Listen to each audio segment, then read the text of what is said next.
환영합니다. 여러분의 마음 이곳에서 풀고 가세요.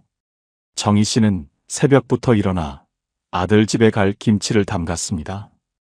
배추 3포기에 양념 듬뿍, 아들이 좋아한다는 갓김치까지 챙겨 담아 차에 실었습니다. 마침내 도착해 문을 두드리니 안에서 말소리가 들렸습니다. 아, 엄마 왔어? 그냥 놓고 가. 나 지금 바빠.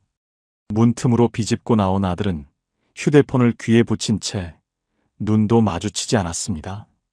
정희 씨는 말없이 김치통을 주방 식탁 위에 내려놓았습니다. 그 뒤로 이어진 건 짧은 멘트 하나뿐이었습니다. 엄마, 이번 주에 애들 봐줄 수 있지? 우리 약속 있어서. 배추를 절였던 손이 저릿했습니다. 이걸 바라고 담가온 게 아닌데. 아들 얼굴을 본 지 10초도 되지 않았는데 그 짧은 순간에 마음이 툭 하고 내려앉았습니다. 사실 이런 일 오늘만이 아니었습니다. 결혼할 때는 적금까지 깨서 도와주고 아이 낳으면 산후조리원비까지 해주며 우리 애들 힘들지 않게 살아라 하는 마음으로 평생을 바쳐왔습니다. 그런데 어느 순간부터였습니다. 내가 해준 것들은 당연한 것이 되고 감사하다는 말은 줄어들고 부탁은 점점 많아지고 심지어 서운함을 표현하려 하면 엄마 왜 그래? 예민하게 굴지 마. 이 한마디가 돌아왔습니다. 순간 마음 깊은 곳에서 이런 생각이 떠올랐습니다. 내가 잘못한 걸까? 내가 너무 많이 해준 걸까? 그때 알게 됩니다. 우리가 자녀에게 잘해주려고 한 그 마음이 어느 순간 나를 더 외롭게 만들고 있었다는 사실을. 오늘은 이 이야기를 하려고 합니다. 왜 부모의 선의가 때때로 상처로 돌아오는지, 왜 자식에게 너무 잘해주면 오히려 마음이 무너지는지, 그리고 이제부터 어떻게 해야 내 마음을 지킬 수 있는지. 구독과 좋아요 눌러주세요. 여러분의 마음을 안아주는 좋은 컨텐츠로 보답하겠습니다. 며느리 출산했을 때 월요일부터 금요일까지 밥 해주고 아기 씻기고 살림까지 대신해줬던 시절. 그때는 고마워하던 아이들이 몇 년 지나자 이렇게 말했습니다. 어머니, 이번 달에도 아이 좀 봐주시면 안 돼요? 어머니는 시간 많잖아요. 그 한마디가 마음을 때립니다. 내 시간을 쪼개서 도움을 주는 건데 그 안에 담긴 내 마음은 사라져버리고 그저 당연히 하는 역할이 되어버린 겁니다. 심리학 실험 중에 도파민 보상 실험이라는 것이 있습니다. 처음엔 누가 뭘 해주면 고마움을 느낍니다. 하지만 그 경험이 반복되면 뇌는 기대 다음 충족을 자동으로 계산하기 시작합니다. 결과는 단순합니다. 고마움은 줄어들고 요구는 늘어난다. 아들 부부가 올 때마다 반찬을 10가지씩 해놨는데 어느 날 이렇게 말하더군요. 어머니, 오늘 이거 말고 고기 반찬 더 없어요? 순간 속이 서늘해집니다. 내가 얼마나 정성 들였는데 반찬 투정까지 하네. 그래서 심리학자들은 말합니다. 도움은 주는 사람이 아니라 받는 사람이 기준을 만든다. 처음에 기준을 만들면 자녀는 그 기준을 평생 유지합니다. 그들은 이렇게 생각합니다. 엄마는 원래 이렇게 해주는 사람. 부모는 우리를 챙기는 게 당연한 일.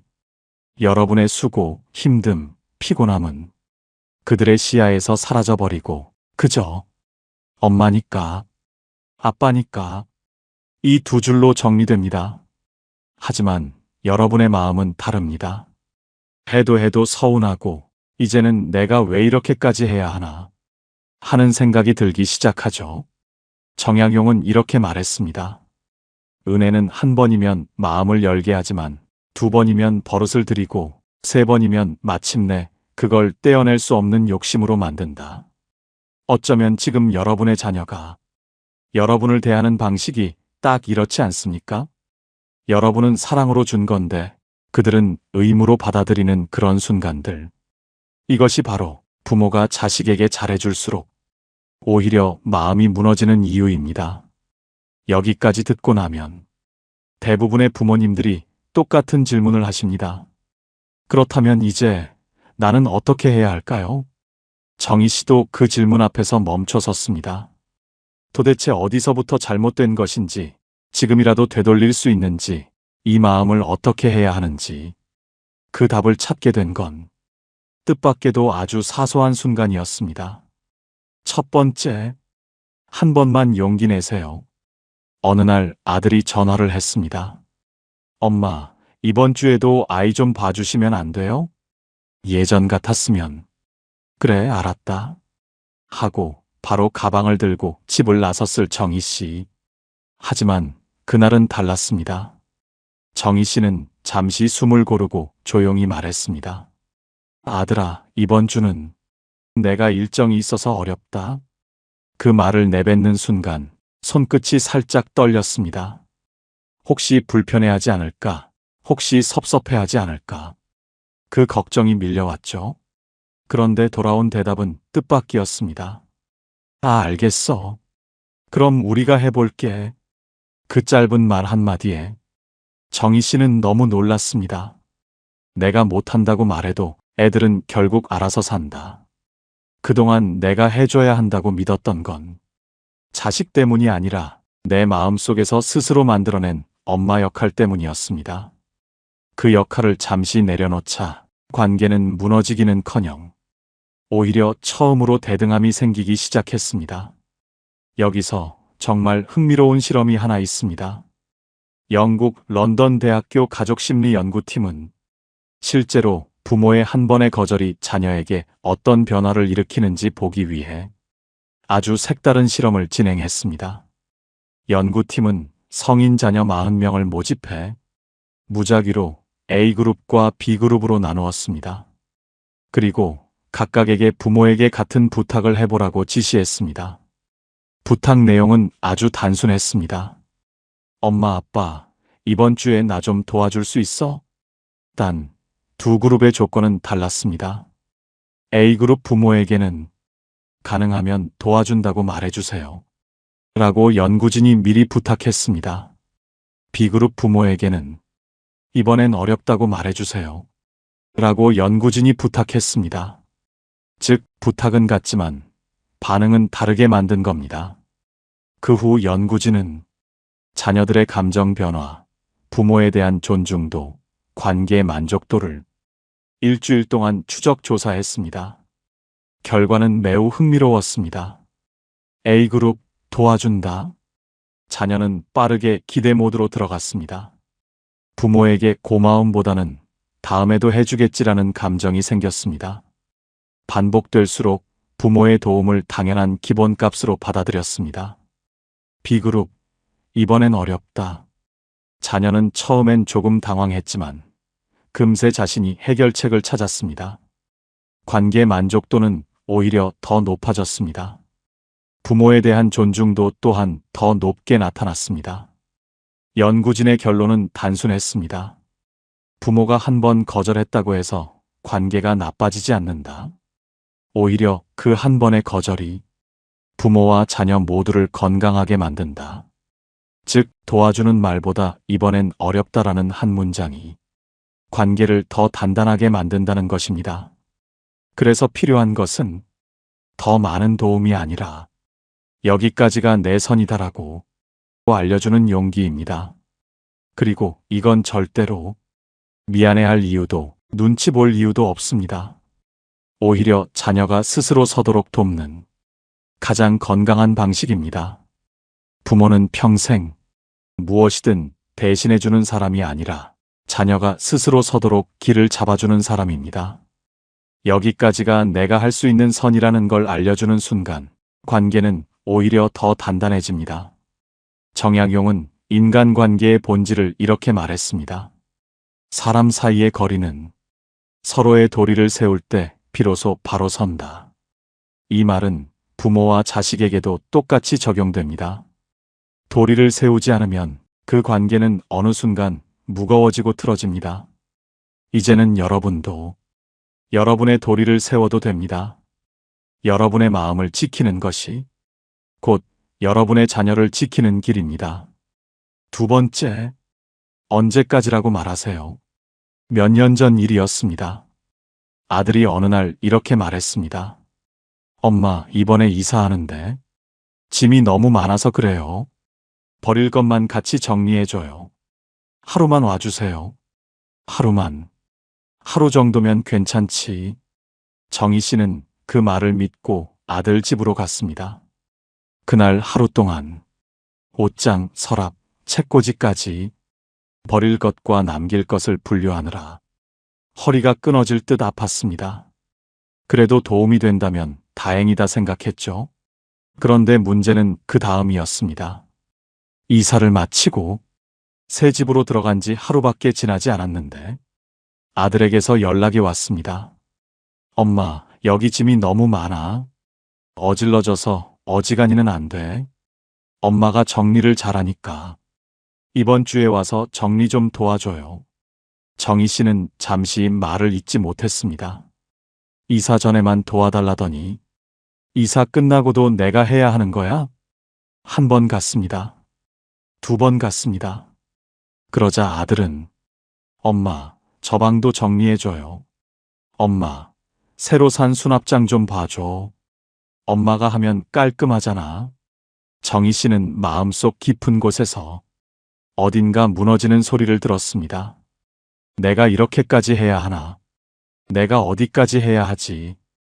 언제까지 이걸 반복해야 하지? 미국 스탠퍼드 대학의 행동심리 연구팀은 가족 간 도움을 분석하며 다음과 같은 결론을 발표했습니다. 도움을 줄 때 기한을 제시하지 않으면 그 도움은 계속되는 것으로 학습된다. 즉, 기한이 없는 도움은 원래 부모가 하는 일으로 뇌가 학습되기 때문에 부탁하는 쪽은 죄책감도 줄어들고 요구는 더 자연스럽고 당연해진다는 겁니다. 반대로 이번 달까지만 도와줄게. 다음 주까지만 할 수 있어. 처럼 기한을 밝히면 그 도움은 일시적 배려로 인식됩니다. 그래서 부모가 해야 할 단 한 가지는 이것입니다. 도와주되 반드시 기한을 밝히세요. 아주 간단한 문장으로도 충분합니다. 이번 주까지만 도와줄게. 다음번까지만 가능하다. 세 번까지만 내가 챙겨줄게. 이 한 문장만 말해도 부모 자식 관계는 완전히 달라집니다. 기한을 밝히는 순간 자녀는 스스로 움직입니다. 의존이 줄고 부담이 줄고 부모의 마음도 더 단단해집니다. 정약용은 이렇게 말했습니다. 일은 처음과 끝을 나누어야 한다. 끝을 세우면 도리는 선명해지고 끝을 흐리면 마음만 무거워진다.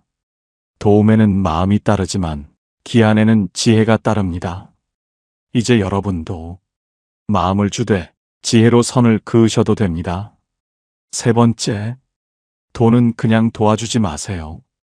돈 이야기는 부모가 가장 거절하기 어렵습니다. 하지만 한번 용기 내지 않으면 그 결정은 평생 마음의 흉터로 남습니다. 몇 년 전 일이었습니다. 정희 씨는 아들의 전화를 받았습니다. 엄마 급한데 이번 달 생활비 좀만 보태줘. 딱 이번 달만이야. 회사 일이 꼬여서 이번 달만. 그 말 한마디에 마음이 흔들렸습니다. 아들이 힘들다는데 모른 척할 수 있을까요? 그래서 적금을 깨서 보태줬습니다. 하지만 한 달 뒤 또 같은 전화가 왔습니다. 엄마, 이번 달도 그대로야. 다음엔 꼭 갚을게.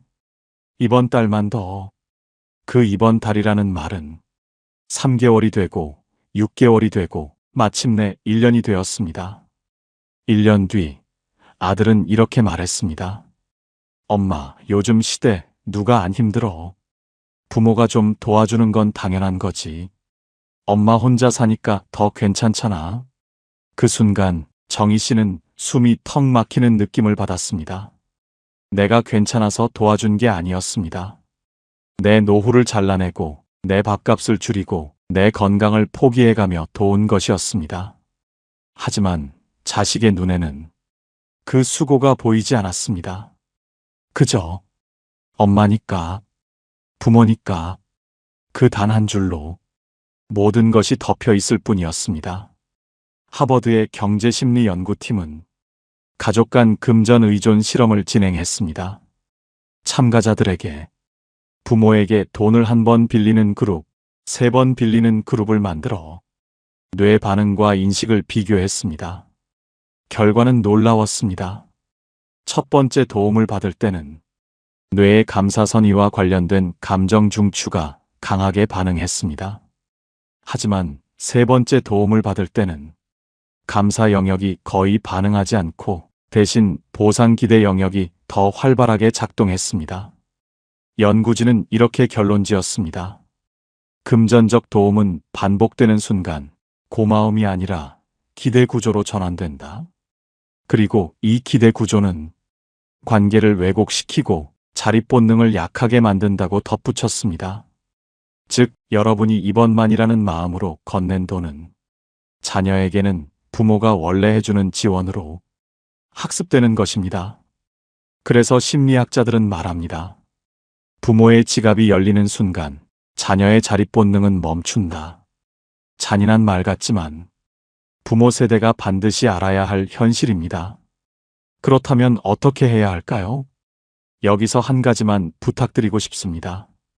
이 이야기가 마음에 와닿으신다면 잠시 영상을 멈추고 구독과 좋아요 눌러주세요.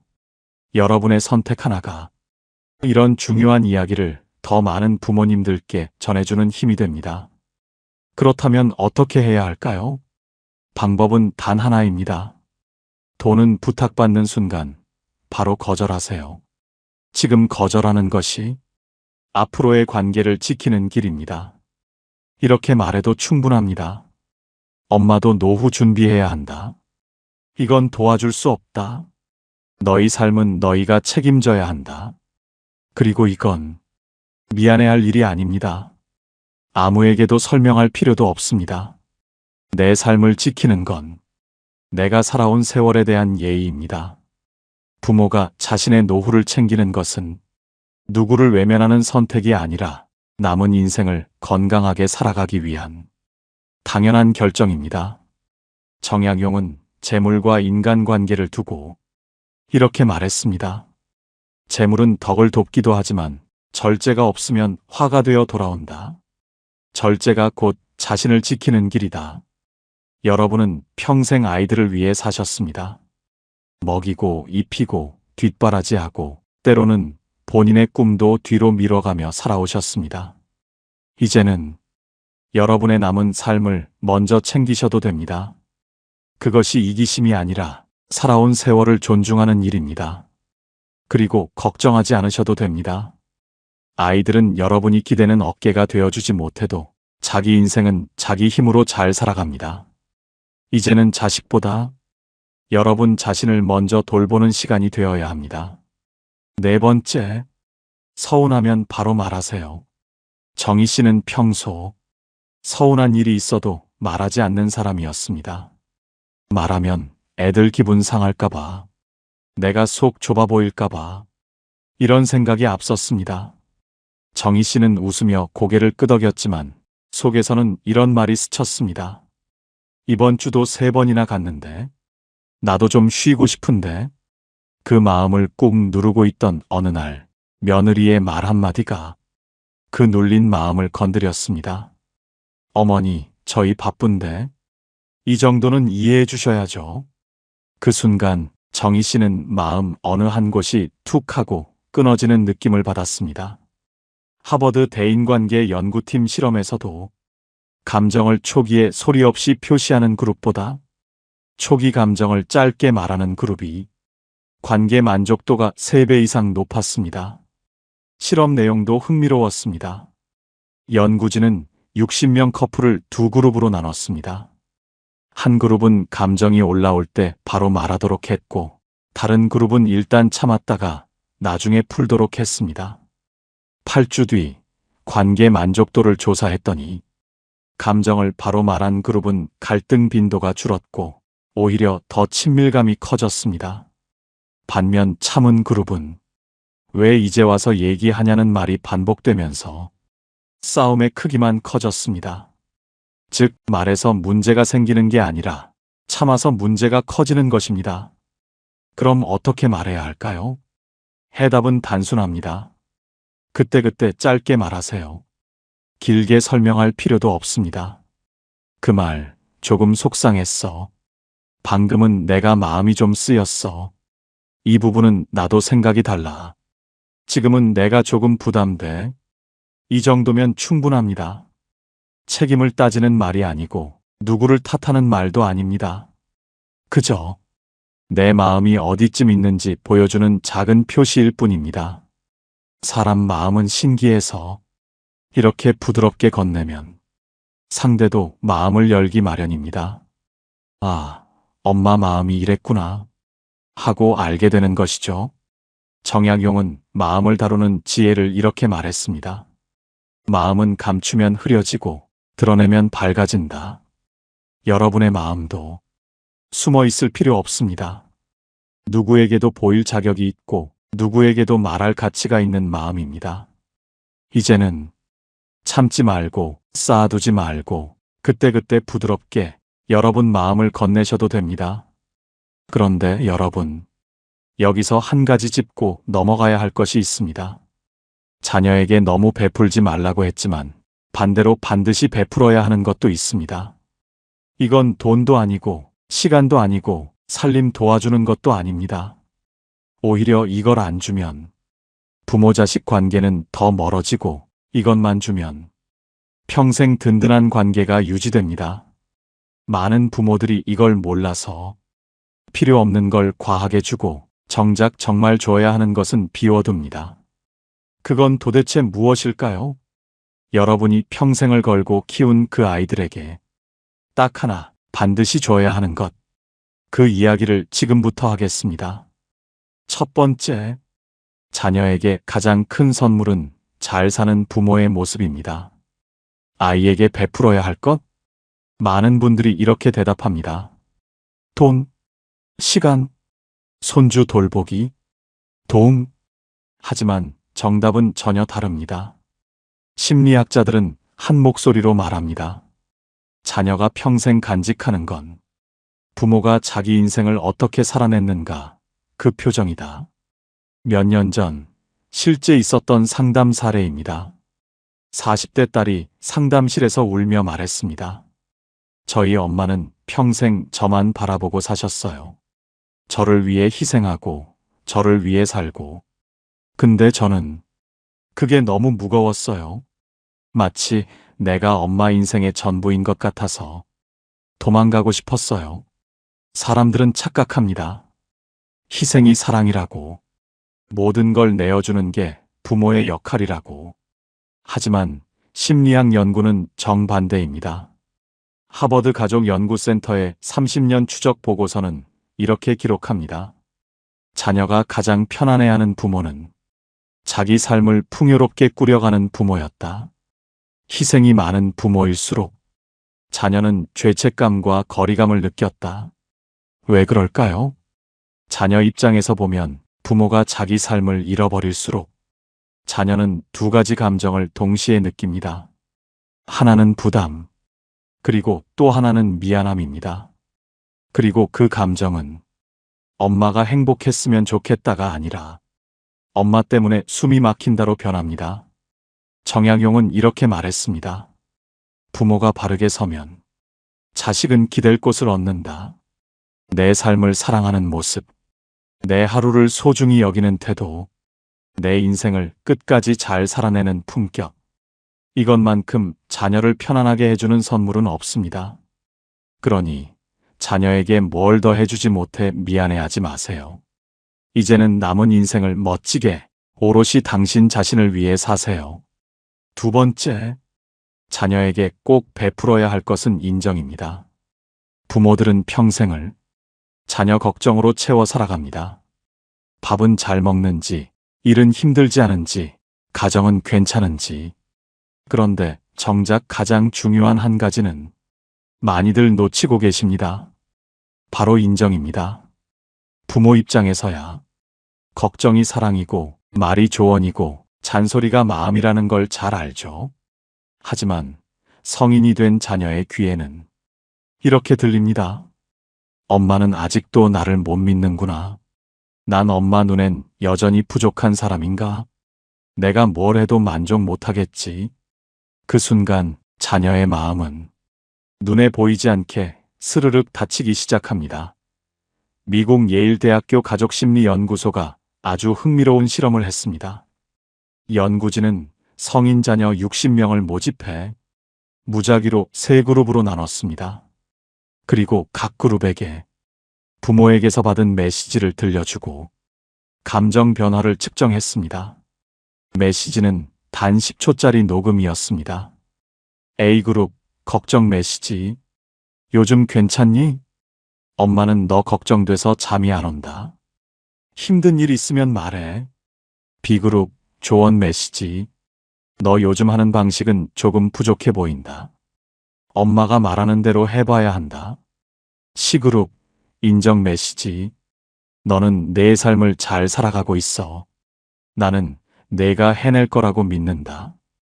그리고 연구진은 10초짜리 메시지를 듣고 난 뒤 참가자들의 심박수, 불안지수, 자기 효능감, 나는 할 수 있다는 느낌을 측정했습니다. 결과는 정말 놀라웠습니다. 가장 먼저 달라진 건 참가자들의 표정이었습니다. 걱정 메시지를 들은 A그룹은 평소보다 심박수가 빨라졌습니다. 왠지 모르게 부담스러웠어요. 내가 또 문제를 만든 건가? 라는 생각이 들었어요. 조언 메시지를 들은 B그룹은 훨씬 더 불편했습니다. 메시지를 듣는 순간부터 어깨가 굳고 시선이 아래로 떨어졌습니다. 어떤 참가자는 이런 말을 했습니다. 갑자기 평가받는 느낌이었어요. 엄마가 날 못 믿나 그런 기분이 들었죠. 불안지수가 가장 크게 오른 그룹도 바로 이 B그룹이었습니다. 스스로를 믿는 힘, 즉 자기 효능감 역시 눈에 띄게 떨어졌습니다. 그런데 가장 흥미로운 변화는 C그룹에서 나타났습니다. 단 10초짜리 인정 메시지를 들었을 뿐인데 참가자들의 표정이 부드러워지고 숨도 깊어지고 어깨의 긴장도 눈에 띄게 풀어졌습니다. 심지어 어떤 참가자는 메시지를 듣고 잠시 말을 잇지 못하다가 조용히 이렇게 말했다고 합니다. 엄마에게 이런 말을 태어나서 처음 들어본 것 같아요. 이상하게 마음이 편해졌어요. 실제로 연구진은 C그룹의 불안지수가 절반 이상 떨어졌다는 결과를 공개했습니다. 자기 효능감, 즉 나는 할 수 있는 사람이다라는 내면의 힘 역시 가장 크게 올라간 그룹이 C그룹이었습니다. 연구진은 보고서에서 이렇게 정리했습니다. 성인이 된 자녀가 부모에게서 가장 갈급해하는 것은 걱정도 조언도 아니다. 너는 잘하고 있다는 인정이다. 이 한마디가 자녀의 정서 안정과 부모-자식 관계 만족도를 가장 크게 높였다. 불과 10초짜리 메시지 하나가 마음을 이렇게 바꿀 수 있다는 사실이 연구진 자신에게도 놀라운 결과였다고 합니다. 그래서 자녀에게 꼭 건네야 하는 두 번째 선물은 잔소리나 불안 섞인 말이 아닙니다. 바로 인정입니다. 너는 내 삶을 잘 살아가고 있어. 나는 내가 해낼 사람이라고 믿는다. 나는 언제나 내 편이다. 정약용도 말했습니다. 사람의 마음은 믿어줄 때 비로소 열린다. 부모가 자녀를 믿어주는 순간 자녀의 마음은 조용히 자연스럽게 깊게 열립니다. 그리고 관계는 불안에서 편안으로, 거리에서 친밀로 부드럽게 바뀌기 시작합니다. 세 번째, 부모의 괜찮다 한마디가 자녀의 삶을 붙잡아준다. 부모에게는 아무렇지 않은 한마디라도 성인 자녀에게는 심장을 울리는 힘이 있습니다. 괜찮다. 이 짧은 말이 자녀의 삶을 다시 일으켜 세우기도 하고 관계의 문을 활짝 열어주기도 합니다. 하지만 안타깝게도 시니어 세대의 부모들은 이 말을 평생 제대로 건네본 적이 없습니다. 잘하기만을 바랐고 다치지 않기를 바랐고 실수하면 바로 잡아주려 했습니다. 그래서 실패한 자녀를 보면 본능적으로 이런 말이 먼저 나옵니다. 내가 뭘 했어? 그러니까 내가 하지 말랬지. 그러고도 네가 괜찮을 것 같아? 그러니까 좀 제대로 좀 살지. 부모는 걱정해서 했던 말입니다. 하지만 자녀는 이렇게 받아들입니다. 나는 또 실패했구나. 부모한테도 인정 못 받는 사람이구나. 나란 인간은 왜 이렇게 늘 부족할까?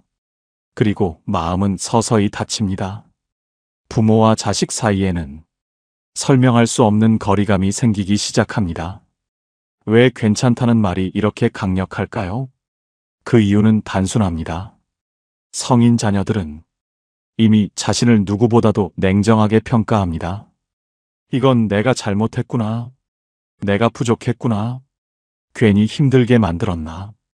부모가 굳이 다시 짚어줄 필요도 없습니다. 그 순간 자녀가 바라는 건 단 하나입니다. 그래도 넌 괜찮다. 부모의 이 한마디는 축 처진 자녀의 어깨를 다시 들어 올리고 스스로를 믿는 힘을 되살리고 포기하려던 마음을 다시 걷게 만드는 힘이 있습니다. 부모는 결국 자녀 마음의 마지막 버팀목입니다. 나이가 들어도 자녀가 30이든 40이든 심지어 자기 자식을 키우는 나이가 되어도 부모의 말은 여전히 가장 강력한 힘을 가집니다. 세상이 등을 돌려도 부모의 괜찮다 한마디는 자녀의 등을 다시 떠밀어주는 힘입니다. 세상이 실수라고 말해도 부모의 괜찮아 또 하면 되는 자녀의 삶을 다시 움직이게 합니다. 이 말 한마디면 상처난 마음에 숨이 돌아오고 무너진 자존감이 다시 일어서고 흩어지려던 관계가 다시 이어집니다. 정약용도 말했습니다. 마음을 세우는 힘은 꾸짖음이 아니라 믿어주는 데서 비롯된다. 부모의 괜찮다는 말은 자녀에게 믿음의 다리, 마음의 버팀목, 그리고 삶을 이어주는 손입니다. 이제 여러분이 건네야 할 한마디는 이것입니다. 괜찮다. 누구나 실수한다. 괜찮다. 지금 이렇게 흔들려도 된다. 괜찮다. 나는 여기 있다. 여러분의 이 한마디가 자녀의 마음을 단단히 붙잡아주고 삶 전체를 다시 일으켜 세울 수 있습니다. 그리고 자녀는 부모의 이 말 덕분에 다시 살아볼 용기를 얻습니다. 여러분, 제가 마지막으로 드릴 말씀이 있습니다. 평생 누군가의 부모로 살며 마음 한쪽을 늘 접어두고 살아오셨죠. 기쁜 날에도 아픈 날에도 내가 잘해야 한다는 생각 때문에 스스로에게 한 번도 따뜻하게 말해주지 못한 순간들, 그 시간들이 얼마나 길고 얼마나 외로웠을지 저는 압니다. 그래서 오늘 이 말 하나만은 꼭 받아가셨으면 합니다. 당신, 그동안 정말 고생 많았습니다. 정말로요. 말로 다 하지 못할 세월들을 묵묵히 견디신 것, 그 자체로 이미 위대한 삶이었습니다. 그리고 이제는 누구의 부모로서가 아니라 오롯이 당신 자신의 삶으로 남은 시간을 채우셔도 됩니다. 앞으로의 길은 누구를 위한 보람이 아니라 당신만의 기쁨, 당신만의 평안, 당신만의 아름다움으로 채우셔도 괜찮습니다. 여러분의 남은 인생이 그동안 미뤄두셨던 행복으로 조용히, 깊게, 그리고 아름답게 다시 피어나길 진심으로 바랍니다. 오늘 영상을 보며 여러분은 어떤 생각이 드셨나요? 여러분의 경험과 생각을 댓글로 나눠주세요. 여러분의 이야기가 누군가에게 큰 위로와 깨달음이 될 것입니다. 오늘도 끝까지 시청해주신 여러분께 깊은 감사를 드립니다. 오늘 영상이 도움이 되셨다면 소중한 분들께 공유해 주시고 구독과 좋아요로 저를 응원해 주세요. 여러분과의 소중한 연결이 저에게 큰 힘이 됩니다. 오늘도 행복한 하루 되세요. 이상으로 마음 풀고 가세요 였습니다.